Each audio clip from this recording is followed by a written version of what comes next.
The Jack Benny Program, transcribed, presented by Lucky Strike. Be happy, go lucky, get better taste today. Friends, smoking enjoyment depends on taste, and taste alone. Yes, in a cigarette, it's the taste that makes the difference. And you can taste the difference in a Lucky Strike. So mild, so smooth, so firm and fresh, with better taste in every puff. Yes, Lucky's taste better. And here's why. First, LSMFT. Lucky Strike means fine tobacco. Fine, mild tobacco that tastes better. There's no substitute for fine tobacco, and don't let anybody tell you different. Second, Lucky's are made to taste better. In fact, they're the best made of all 5 principal brands. Yes, that's a fact, established by tests, measuring those important factors of workmanship that affect the taste of cigarettes. Tests made in the research laboratory of the American Tobacco Company and verified by leading independent laboratory consultants. So remember, your smoking enjoyment depends on taste, and taste alone. And you'll find Lucky's taste better. Always so mild, so smooth, so firm and fresh, with better taste in every puff. Make your next carton Lucky Strike. Be happy, go Lucky Strike today.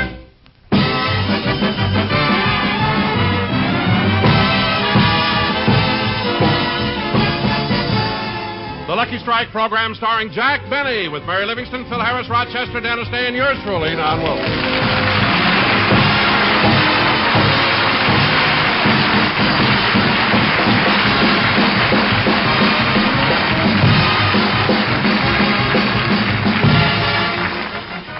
Well, ladies and gentlemen, last night Jack Benny returned from his trip to New York. As we look in on him, he's going through his clothes closet and picking out some suits to send to the cleaners. Let's see, I'll send this blue one, maybe the gray one. I wore that a couple of times in New York. Yeah, it better be cleaned. It's got lipstick all over the lapel. Gee, those subways are crowded.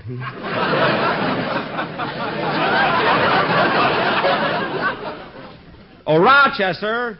Rochester! You call me, boss? Yes, send these suits to the cleaners, will you please? Yes, sir. Where have you been for the past hour? I've been straightening up my room. Oh. And I've been meaning to talk to you about my room for a long time, boss. It's getting kind of shabby, and I think it's time it was fixed up a little. Fixed up? Yeah, I wish you'd come take a look at it. Okay, come on. I think you're making a mountain out of a molehill. No, I'm not. My room is so old-fashioned. Oh, stop exaggerating. Every time you want something done, you make a big thing out of it. There, boss, take a look for yourself. Roger, it's so dark in your room, I can't see a thing. Wait a minute, I'll light the gas.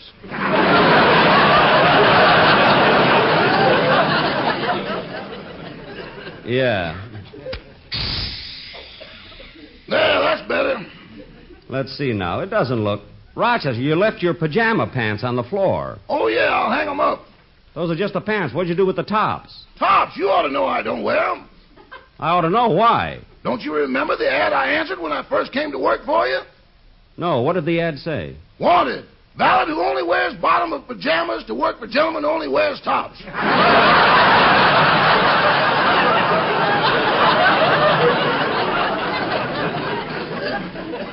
Oh, yes, we've split about 6 pairs since then, haven't we? Now, let's see. Rochester, your room doesn't look so bad. What do you think you'd need? Well, I thought I'd like to have Venetian blinds. Why do you want Venetian blinds? I don't want anybody to know I ain't got a window. Oh, stop. It'll make you happy. I'll have them paint a window on your wall. Have them painted closed. I don't want to catch cold. All right, I will.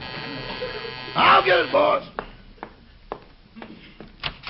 Hello, Rochester. Oh, come on in, Miss Livingston. Welcome back from New York. Well, thank you. Say, you look kind of happy today. I am. Mr. Bennett's going to redecorate my room. Oh, that's nice. Say, Miss Livingston, maybe you can tell me something. Every room in this house has electricity in it but the servants' room. Why does that room have gas? Well, it was done for convenience. Convenience? Yes, anybody that works for Mr. Benny eventually wants to kill himself. Who is it, Rochester? It's me, Jack. Oh, well, hello, Mary. What are you doing over here? Well, I just got a special delivery letter from Mama with some exciting news. Oh, a letter from your mother, eh? Well, what does the hostess on the shrimp boat have to say? I'll read it to you. Go ahead. My darling daughter, Mary, I know you'll be surprised getting this letter so soon after having been here, but I have news. Your sister Babe is coming out to visit you. Babe? Say, that's wonderful news. No, it isn't. Oh. Listen to the rest of the letter. Mary, the reason Babe is coming out to California is to get away from here and all the sad memories. Her boyfriend Wilbur's gone, and he met a very sad end. He worked for a brewery and fell into a vat of beer. They saved him from drowning in the beer, but he died from pneumonia, which he caught from everybody trying to blow the foam off him. Oh, that's a shame. This next paragraph's about you. About me? Yes. Oh. Tell Jack that after he spent the night here, we found that he'd left his toupee and his toothbrush. So we're mailing them to him. The one with the handle is the toothbrush.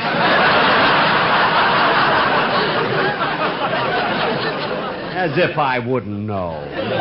Mary, ask your mother if she can... Come in. Oh, hello, Jack, Mary.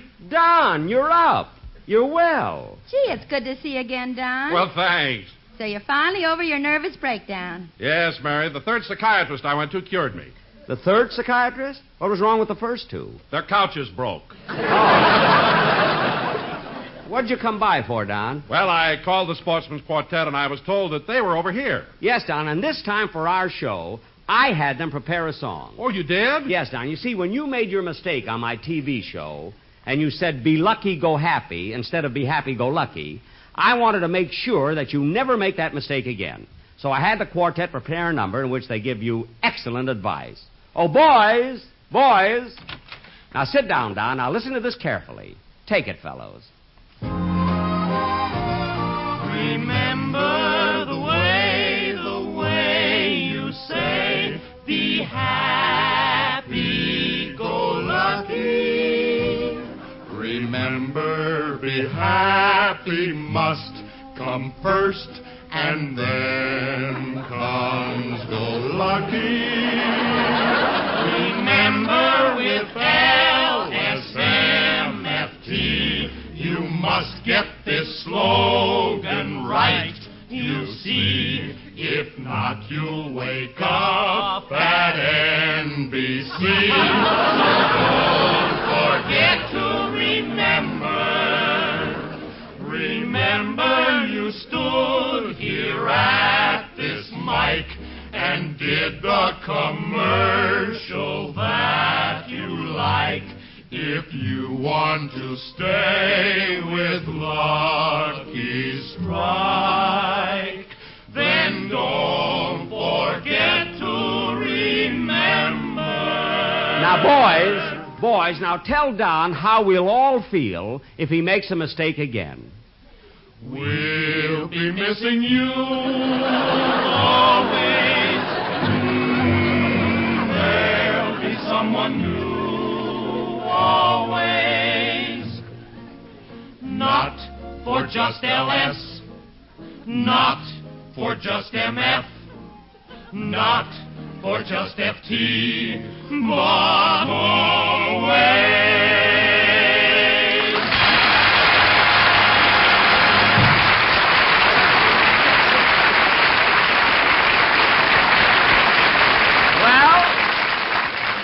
Well, Don, what did you think of that? Jack, that was excellent advice, and I'm accepting it in the spirit in which it was given. Good. Well, I better be running along now. Come on, fellas. So long, Don. So long, Jack. You know, Jack, it's good to see Don completely recovered. It sure is. Excuse me, Mr. Benny. What is it, Rochester? The cleaner just came and picked up your gray suit, and he told me to congratulate you. Congratulate. Oh, I got that in the subway. You know, Mary, I've been thinking about your mother's letter. It'll be nice company for you having your sister Babe stay with you. Yes, and while she's here, Jack, I wish you'd be kind of nice to her. You know, she's peeved at you for saying all those awful things about her on the radio. Oh, well, I'll make it up to her. The first day that she comes, I'll have her over for dinner. I'll have Rochester make something special. What does she like? She likes most everything, but she's especially fond of meat. Well, I'll broil some steaks, Miss Livingston. How does your sister like her meat cooked? I don't know. She's never had it that way. Look, Mary, you told me not to... Excuse me. Hello? Hiya, Jackson. I called to see if I could miss tomorrow's rehearsal. Tomorrow's rehearsal? Yeah, I'm going to have a tooth pulled. That upper molar that has the bridge attached to it. Oh, that's too bad. When did the tooth start hurting you? 1935. 1935? That was 17 years ago. Why didn't you have it pulled out then? Because a fella told me I could ease the pain by holding a mouthful of bourbon.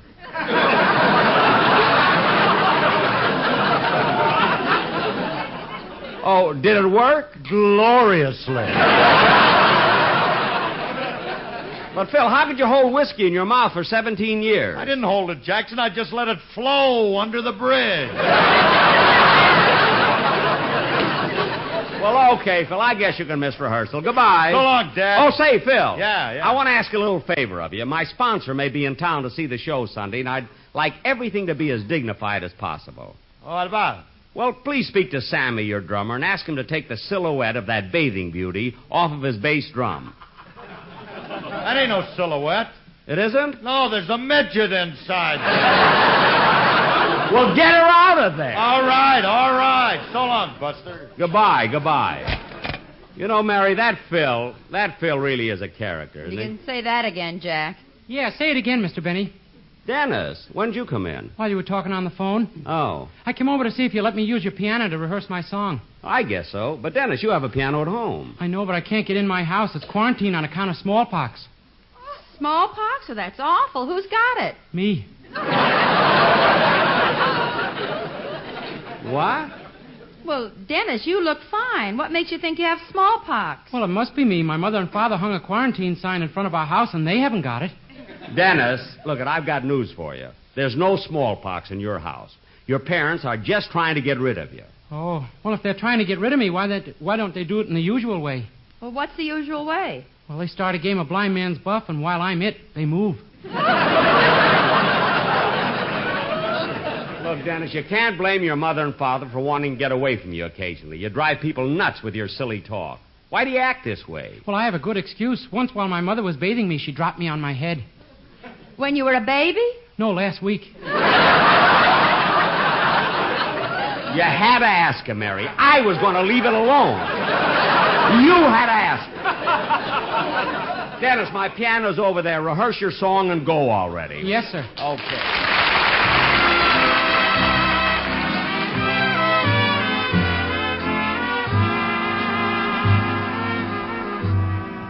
If your sweetheart sends a letter of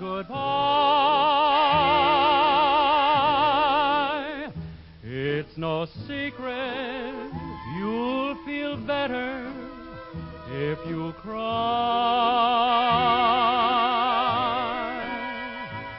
When waking from a bad dream, don't you sometimes think it's real?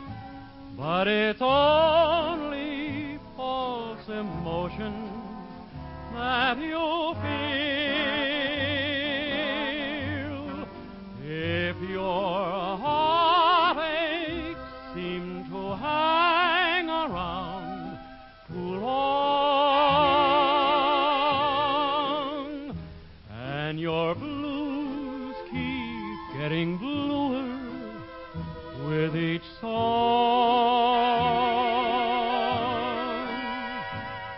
remember sunshine can be found behind a cloudy sky. So let your head down and go on and cry. If your heartaches seem seem to hang around too long. And your blues keep getting bluer with each song. Remember, sunshine can be found behind a cloudy sky. So let your hair down and go on and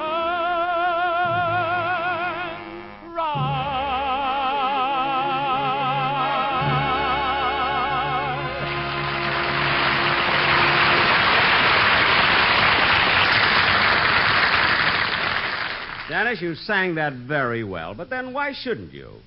You have such a wonderful voice, and it's such a beautiful song. Whatever happened to that lousy song you wrote?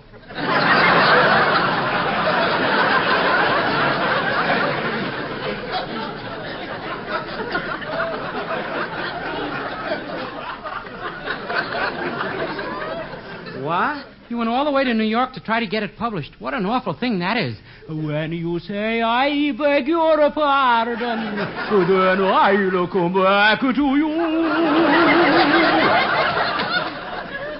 Dennis, be quiet. Huh? When I came back from New York, I called you and everybody else and told them not to ask Jack about this song. Mary, you called everybody? Yes, Jack. I know how sensitive you are about what happened in New York, and I didn't want anyone to hurt your feelings. Well, I appreciate your thoughtfulness, Mary, but you didn't have to do that. Just because I was unlucky in New York is no reflection on my song. I mean, even if they didn't want to publish it, the public loves it. I'm more popular than that song, and I've got smallpox. You have not.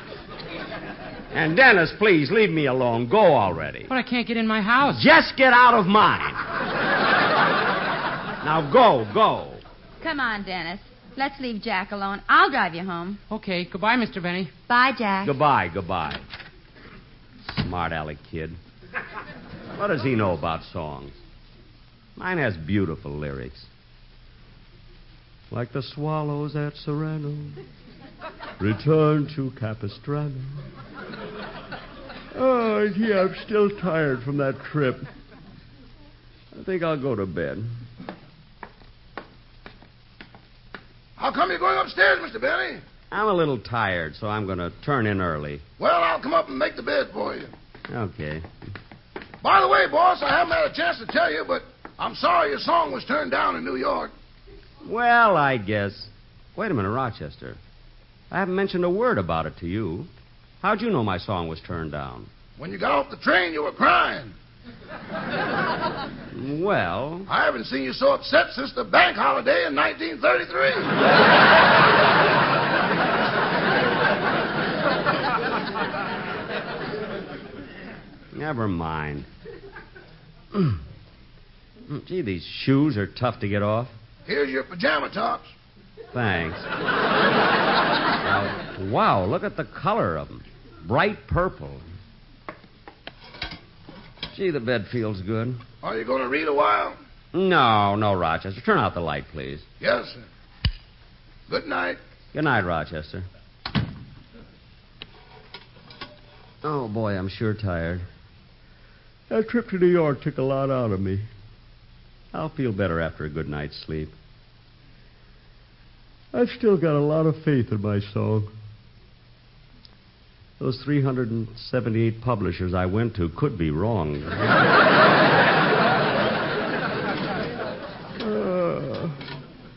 That song will be a classic someday. When you say, I beg your pardon, then I'll come back to you. When you ask me to forgive you, I'll return. Like the swallows.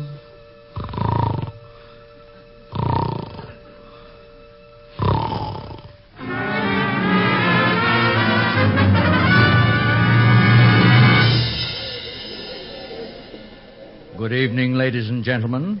There is quite a bit of excitement here tonight as the entire musical world gathers for the opening performance of the New York Symphony Orchestra here at Carnegie Hall. Gee, I'm at Carnegie Hall. Yes, this is a night that will long live in the memory of music lovers the world over, for it will witness the premiere performance of that classical composition, When You Say I Beg Your Pardon, Then I'll Come Back to You. That's my song. My song. The New York Symphony is going to play my song. However, before the conductor ascends the podium, we have a few minutes which I will use to describe the scene to you. This vast hall resembles a who's who of the music world. The seats are filled with such famous personages as Arturo Toscanini, Sir Thomas Beecham, and Andre Kostelanetz in the first row. In the second row, I see Alfred Wallenstein and Jascha Heifetz. Sitting on an aisle seat, I see Artur Rubinstein. And sitting under an aisle seat is Phil Harris.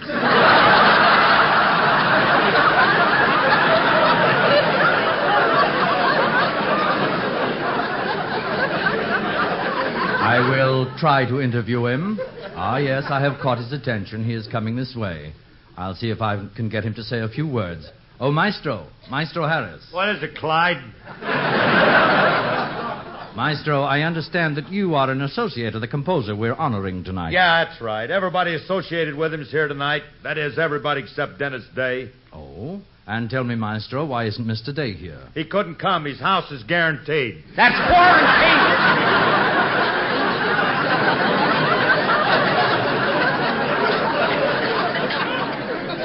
Stupid maestro. Maestro Harris is going back to his seat with a big smile for everyone. Why shouldn't he smile? He's got the happiest teeth in town. Ladies and gentlemen, we're quite fortunate. Another of the composer's associates, Miss Mary Livingston, is here. I'll see if I can interview her. Oh, Miss Livingston? Miss Livingston? Yes? Did you come all the way from California to hear this concert? Well, I didn't have to. You see, I was already here. I was visiting my family in Plainfield, New Jersey. Oh, yes, your family has a farm there. That's right. Is it a large farm? Oh, just average. 60 chickens, 12 pigs, and 4.5 cows. 4.5 cows? My sister Babe loves meat. Oh. Gee, I hope Babe ate the front half so they can still milk it.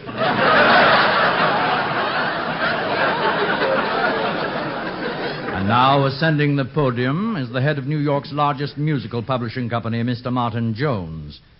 Oh, wait a minute. Mr. Jones is acting peculiar. He's taken a revolver from his pocket. He's ascending the podium. He is holding the pistol to his head. He's about to say something. I'm killing myself because I turned down this wonderful song. Oh.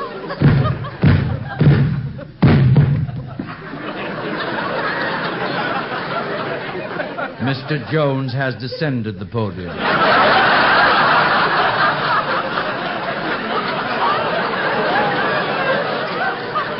And now the great moment has arrived. The lights dim and a hush falls over the audience as Sergei Dimitrikov, the maestro who will conduct tonight, ascends the podium. He raps his baton, and the orchestra starts tuning up.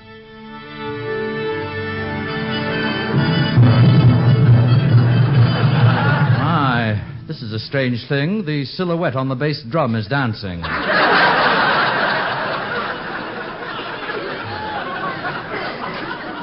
See, Sammy never got her out of there. And now the maestro is turning to the audience. He is about to speak. Ladies and gentlemen, I give you Sergei Dimitrikov. How do you do? And now, ladies and gentlemen, it's my extreme pleasure to introduce the famous composer of that wonderful song, When You Say I Beg Your Pardon, Then I'm Coming Back to You. And here he is, Mr. Jigbeni.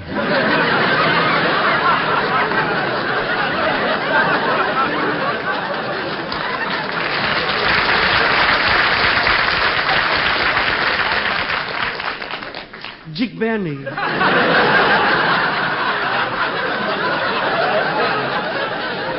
Jigbeni. That's me. That's me ascending the podium. Ladies and gentlemen, Mr. Benny looks distinguished in those gray spat striped pants, white tie, and purple pajama top. Gee, where did I get the striped pants? Mr. Benny is going to honor this audience tonight by joining the orchestra as first violinist. The conductor is commanding the attention of the entire ensemble. All eyes are on him, including those of the silhouette. He raises his baton. And now, ladies and gentlemen, the orchestra plays When You Say I Beg Your Pardon, Then I'll Come Back to You.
We'll be back in just a moment, but first...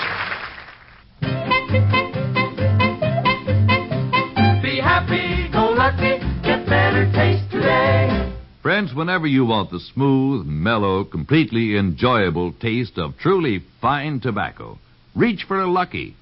For the difference between just smoking and really enjoying your smoke is the taste of a cigarette. And Lucky's taste better for two important reasons. First, LSMFT. Lucky Strike means fine tobacco. Fine, mild tobacco that tastes better. There's no substitute for fine tobacco, and don't let anybody tell you different. Second, Lucky's are made to taste better. In fact, they're the best made of all 5 principal brands. Yes, you'll be happy when you go Lucky, because Lucky's taste better. So mild, so smooth, so firm and fresh, with better taste in every puff. So next time you buy cigarettes, try a carton of Lucky's. You'll find Lucky's taste better. Be happy, go lucky, strike today.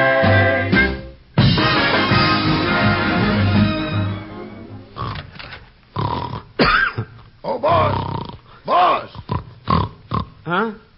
Oh, hello, Rochester. Boss, I hate to wake you up. You had such a smile on your face, but it's time for dinner. Thanks, Rochester. I just had the most wonderful dream. Well, boss, there's an old saying that if you put a wishbone under your pillow, your dreams will come true. A wishbone? Yes. Boss, by the way, what were you dreaming about? Well, I dreamt that the New York Symphony played my song. Well, there's no use killing a chicken just for that.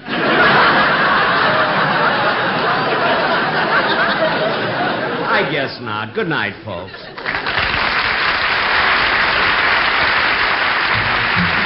The Jack Benny program is brought to you by Lucky Strike, product of the American Tobacco Company, America's leading manufacturer of cigarettes. This is Don Wilson reminding you to listen to Your Hit Parade with Guy Lombardo every Thursday night, presented by Lucky Strike. Consult your newspaper for time and station. The Jack Benny program has been selected as one of the programs to be heard by our armed forces overseas through the facilities of the Armed Forces Radio Service. Stay tuned for the Amos and Andy Show, which follows immediately. transcribed. This is the CBS Radio Network.